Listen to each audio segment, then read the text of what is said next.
ఈనాటి ధ్యానం కొరకు అందరూ పరిశుద్ధ బైబిల్ గ్రంథం తెరిచి హోషేయ గ్రంథం 5వ అధ్యాయం 10వ వచనం నుండి 15వ వచనం వరకు ఉన్న భాగాన్ని ఒక వచనం నేను, ఒక వచనం మీరు, ఆఖరి వచనం అందరూ కలిసి చదువుకుందాం. యూదా వారి అధిపతులు సరిహద్దు రాళ్లను తీసివేయు వారి వలె ఉన్నారు. నీళ్లు ప్రవహించినట్లు నేను వారి మీద నా ఉగ్రతను కుమ్మరించుదును. ఎఫ్రాయిమీలు మానవ పద్ధతిని బట్టి ప్రవర్తింపవు.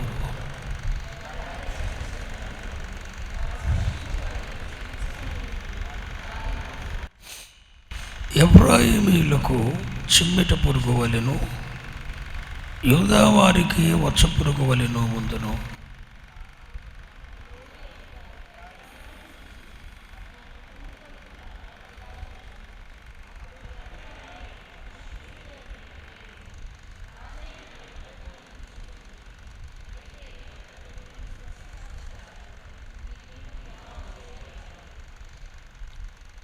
ఏలయనగా ఎఫ్రాయిమీలకు సింహము వంటి వానిగాను, యూదా వారికి కొదమ సింహం వంటి వానిగాను ఉందును. నేనే వారిని పట్టుకొని చీల్చెదను, నేనే వారిని కొనిపోదును. విడిపించువాడొకడును లేకపోవును. 15వ వచనం అందరూ కలిసి, వారు మనసు తిప్పుకొని నన్ను వెతుకు వరకు నేను తిరిగి స్థలమునకు పోవదును. తమకు దుర్వస్థ సంభవించగా వారు నన్ను బహు శీఘ్రముగా వెతుకుదరు. ఈ లేఖనంలో నుండి పరిశుద్ధాత్మదేవుడు మనందరితోనూ మాట్లాడును గాక.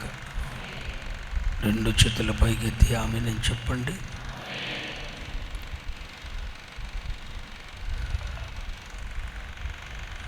చదువుబడిన లేఖన భాగంలో 2 ప్రాముఖ్యమైన జాతులు కనబడుతున్నాయి. ఒకటి యూదా జాతి, మరొకరు ఎఫ్రాయిమీలు. నేను కొన్ని మొండు గుర్తులు చెప్తా ఉంటాను కదా, అప్పుడప్పుడు మీరు బైబిల్ చదివేటప్పుడు ఇలా చదవాలి అని చెప్తాను కదా. అలాంటి మొండు గుర్తుల్లో ఒక మొండు గుర్తు ఇదివరకు అనేక సార్లు నేను మీతో చెప్పాను కూడా. యూదా వారు ఆత్మ సంబంధమైన మనుషులు, వాక్యానుసారంగా జీవించటానికి ఇష్టపడే ఆత్మ సంబంధమైన మనుషులు యూదా వారు. మరి ఎఫ్రాయిమీలు ఎవరు? శరీర సంబంధమైన మనుషులు. వారు దేవునిని కలిగి ఉంటారు, తమ శరీరేచ్ఛలను నెరవేర్చుకుంటారు. వీరు శరీర సంబంధమైన మనుషులు. ఇక్కడ 2 రకాల గుంపుల ప్రజలు కనబడుతున్నారు. మీరు ఎప్పుడు బైబిల్ చదివినా యూదా వారిని గూర్చి ఇలాగే చదవండి. యూదా వారు అంటే మీకు ఏమర్థం అవ్వాలి? ఆత్మ సంబంధమైన మనుషులు, దేవుని వాక్యానుసారంగా జీవించటానికి ఇష్టపడేవారు. మరి ఎఫ్రాయిమీలు, ఇశ్రాయేలీలు అంటే ఎవరు? శరీర సంబంధులు. వారు దేవునిని కలిగి ఉంటారు, తమ శరీరేచ్ఛలను నెరవేర్చుకునేవారు. వారికి దేవుడు ఉన్నాడు, వారు దేవుడు కావాలి, వారు పైగా శరీరేచ్ఛలను కూడా నెరవేర్చుకునే శరీర సంబంధమైన మనుషులకు చూచిన ఎఫ్రాయిమీలు. ఇప్పుడు ఇద్దరు యొక్క దోషం ఏంటో ప్రభువు చెప్తున్నారు. యూదా వారట తమ సరిహద్దు రాళ్లను తీసివేస్తున్నారట. ఏం చేస్తున్నారు? యూదా వారు తమ సరిహద్దు రాళ్లను తీసివేస్తున్నారట. మరి ఎఫ్రాయిము వారు మానవ పద్ధతిని ప్రవర్తింపకోరుతున్నారు. అరే ఇదేం కోరం? యూదావారంటే ఆత్మ సంబంధులు అనుకున్నాం కదా. యూదావారంటే వాక్యాన్ని ఎరిగిన వారని చెప్పుకున్నాం కదా. మరి ఆత్మ సంబంధమైన మనుషులై ఉండి, వాక్యాన్ని లోతుల్లో ఎరిగిన వారై ఉండి, వారు చేస్తున్న పని ఏంటి? మాట్లాడాలి, మీరు అలా మౌనం ఉండే కాదు. సరిహద్దు రాళ్లను తీసివేయు వారి వలె ఉన్నారు. ఏం చేస్తున్నారు? సరిహద్దు రాళ్లను తీసివేస్తున్నారు. మరి ఎఫ్రాయిమీలు ఏం చేస్తున్నారు? 11 వచనం, ఎఫ్రాయిమీలు మానవ పద్ధతిని బట్టి ప్రవర్తింపగోరువారు. స్తోత్రం చెప్పండి. ఎఫ్రాయిమీలు ఏం చేస్తున్నారు? మానవ పద్ధతిని బట్టి, అంటే ఇక వారికి దేవుని పద్ధతి అవసరం లేదు. మానవ పద్ధతిని బట్టి అన్యజనులు ఏం చేస్తారో వారు కూడా లేదు చేస్తున్నారు. అన్యజనులు ఎలా నడుచుకుంటున్నారో వారు కూడా అలాగే నడుచుకుంటున్నారు. ఆదివారం ఆరాధనకు వస్తారు, బలక్రమ రోజున బల తీసుకుంటారు, రొట్టె క్రమంలో పాల్గొంటారు, తెల్లని వస్త్రాలు ధరిస్తారు. ప్లస్ మానవ పద్ధతిని బట్టి, దేవుని వాక్య పద్ధతిని బట్టి కాకుండా మానవ పద్ధతిని బట్టి ప్రవర్తించాలనుకుంటున్నారు. ఇప్పుడు ఎవరు మంచి వాళ్ళు ఇందులో? వాక్యాన్ని బాగా తెలిసిన యూదావారేమో సరిహద్దు రాళ్ళను తీసివేస్తున్నారు. సరిహద్దు రాళ్ళు అనేది దేన్ని చూపిస్తూ ఉందంటే, నా వైపు చూస్తూ వినండి. సరిహద్దు రాళ్ళు అనేది బైబిల్లో దేన్ని చూపిస్తూ ఉందంటే, దేవుని నియమములు. ఏంటి? అందరూ చెప్పాలి. దేవుని నియమములు, దేవుని నియమాలు. దేవుడు ఒక దైవిక ధర్మాన్ని ఇచ్చాడు. తన రక్తం చేత కడుగబడి పవిత్రపరచబడిన పరిశుద్ధ దేవుని సంఘానికి దేవుడు కొన్ని దైవిక నియమాలను ఇచ్చాడు. ఇదిగో ఇదిగో సరిహద్దు రాళ్ళు, ఇదిగో సరిహద్దు రాళ్ళు, ఈ సరిహద్దు లోపలేను బ్రతకాలి అంటూ దేవుడు కొన్ని దైవిక నియమాలను ఇచ్చి, ఈ దైవిక నియమాలు అనే సరిహద్దు లోపలేని జీవితం కొనసాగాలి. ఈ దైవిక నియమాలు దాటిన అవతలకి వెళ్ళకూడదు అని చెప్పి ఆత్మ సంబంధులైన మనుషులకు దేవుడు కొన్ని సరిహద్దురాలను నియమించాడు. ఇప్పుడు మన సరిహద్దు దాటి అవతలకి వెళ్తే శత్రువు ఊరుకుంటాడా అండి? ఊరుకోడు. నా సరిహద్దులో నేను ఉండాలి. సరిహద్దు అనేది మన హద్దును చూయిస్తూ ఉంది. హద్దు దాటి వెళ్ళకూడదు అన్న నియమాన్ని చూపుతూ ఉంది. సరిహద్దు రాళ్ళు అనేది దైవిక నియమాలు. ఏంటి దైవిక నియమాలు? మనందరికీ తెలుసు కదా.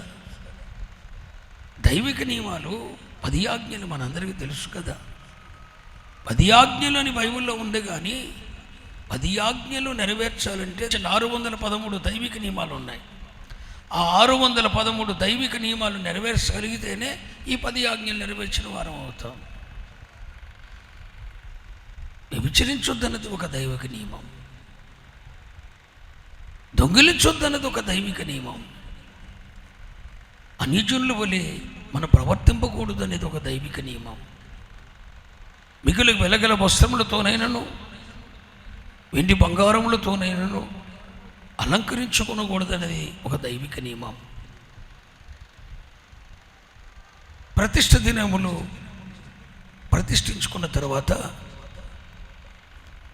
అవి ప్రతిష్ఠిత దినములుగానే మనం కొనసాగించాలనేది ఒక దైవిక నియమం. ఆ ప్రతిష్ఠిత దినాలలో ఎలా బ్రతకాలి, ఎలా బ్రతకకూడదు,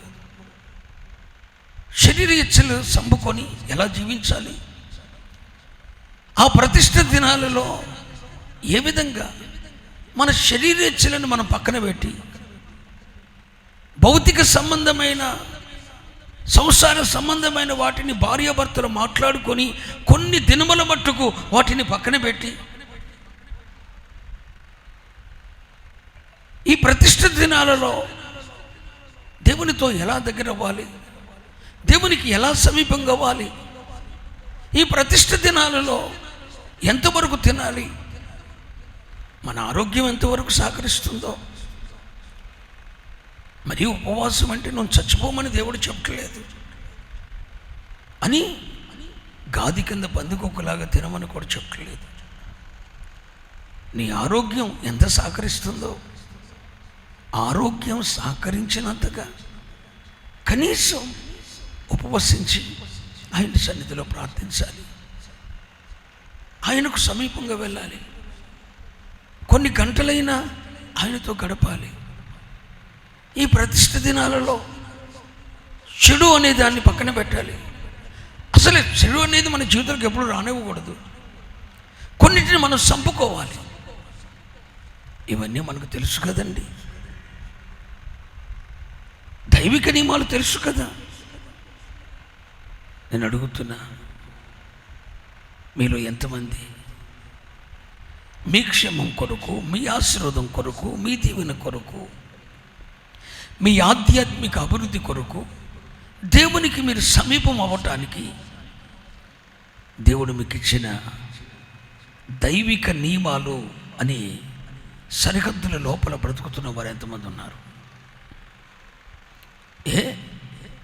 రక్షింపబడి మారు మనసు పొంది నీవు ఒక అన్యజనుల వలె ప్రవర్తించవచ్చా? ఆధ్యాత్మిక విలువలు నీకు లేవా? నీ దేవుడు నీకు నేర్పలేదా? నువ్వు రక్షింపబడలేదా? మారు మనసు పొందలేదా? బాప్తిసం పొందలేదా? మరి ఎందుకు నువ్వు బౌండరీలో జీవించలేకపోతున్నావు? దేవుడు నీకు కొన్ని దైవిక నియమాలు పెట్టి ఆ దైవిక నియమాలని సరిహద్దుల్లో బ్రతకమన్నాడుగా. ఆ సరిహద్దు రాళ్ళని తీసివేసి మరి నీ ఇష్టానుసారంగా నువ్వు జీవిస్తున్నావేంటి? నువ్వేమో ఆత్మ సంబంధమైన సంఘం అంటున్నారు జనం. యూదావారు ఆత్మ సంబంధమైన జనులకు ప్రతీక. వాక్యం బాగా తెలిసిన వారు వాళ్ళు, కానీ వారు కూడా సరిహద్దు రాళ్ళు తీసివేయ వారి వలె ఉన్నారు. సరే, మన సోదరులు ఉన్నారు, ఇంకా నామకార్థ క్రైస్తవులు ఉన్నారు, వారు కూడా ప్రభువుని ఎరిగిన వారే. ఇక వాళ్ళైతే మానవ పద్ధతిని బట్టి ప్రవర్తిస్తున్నారు. ఏంటి చెప్పండి రా? ఇక అన్యుడు ఏం చేస్తాడు? ఆడదే చేస్తాడు. బాప్తిసం తీసుకున్నాడు, రక్షింపబడ్డాడు. అన్యజనుడు ఏం చేస్తాడు? అదే చేస్తాడు. వాడు తినుచు త్రాగుతూ ఇక అదే బ్రతుకు, ఈడిది అదే బ్రతుకు. దేవుడు ఎలా కనికరిస్తాడు? నీ మీద ఉన్న శాపపు నీడను ఎలా తొలగిస్తాడు? నీ బిడ్డల మీద కదా రాకుండా ఉండటానికి దేవుడు ఎలా ప్రతి చేస్తాడు? మానవ పద్ధతిని బట్టి ప్రవర్తిస్తున్నావుగా. అన్ని జనులు ఏం చేస్తున్నావో నీవదే చేస్తున్నావుగా. ఎందుకో ఈ మధ్యన మరీ టూ మచ్ అయిపోయావు నువ్వు. నీతోనే మాట్లాడుతున్నా నేను. దేవుడు నీతోనే మాట్లాడుతున్నాడు.